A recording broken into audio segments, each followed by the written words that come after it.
Two-day continuous heavy rainfalls in the northern region has caused some communities in the KUMBUNGU district of the northern region to have a lot of challenges there. One of such community which got flooded after heavy rains is the Silibiboma community. People, houses and properties have been destroyed. Over 16 houses have been destroyed, with 6 completely collapsed.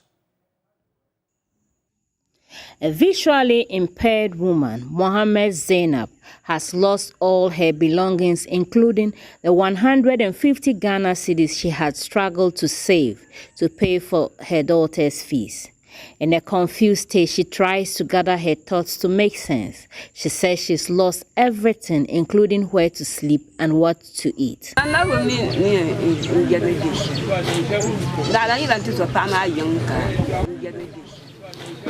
I don't know where to stay. The rain has destroyed everything. My daughter is a student and I raised 150 Ghana cedi. The water carried it away.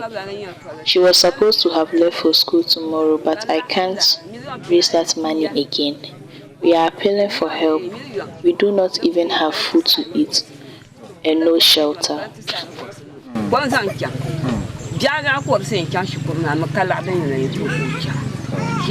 A pregnant woman, Alhassan Salamatu, said she lost everything, an item she had gathered for her marriage ceremony. According to her, her husband was interested in helping rescue them instead of the items, and somebody picked the bag and emptied it.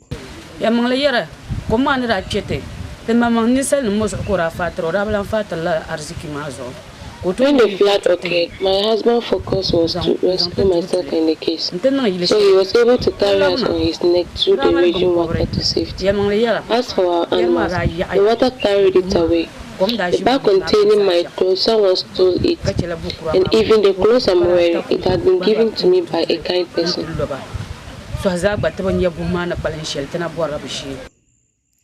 Given the extent of the disaster, the Member of Parliament for the KUMBUNGU constituency, Dr. Hamza Adams, has been touring some communities in the constituency.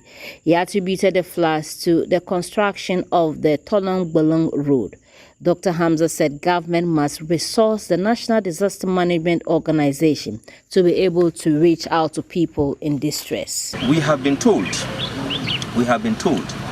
that the flooding has occurred as a result of the construction of the KUMBUNGU Road. During the construction, the contractor did not make enough drainage. He did not create enough drains for water to pass through. So as a result of that, the water has been blocked, resulting in the flooding of the entire community. I want to believe that if actions or steps are not taken to attend to this, the resulting consequences will be very sad to talk about. So I want to appeal to highways. Highways must immediately call the contractor back aside. And I think one thing I said, and I want to stress, is that NADMO is not giving the needed resources. So government must take steps to provide resources to NADMO so that once they have the capacity to provide, I'm sure they will not have any excuse to drag their feet when the situation arises.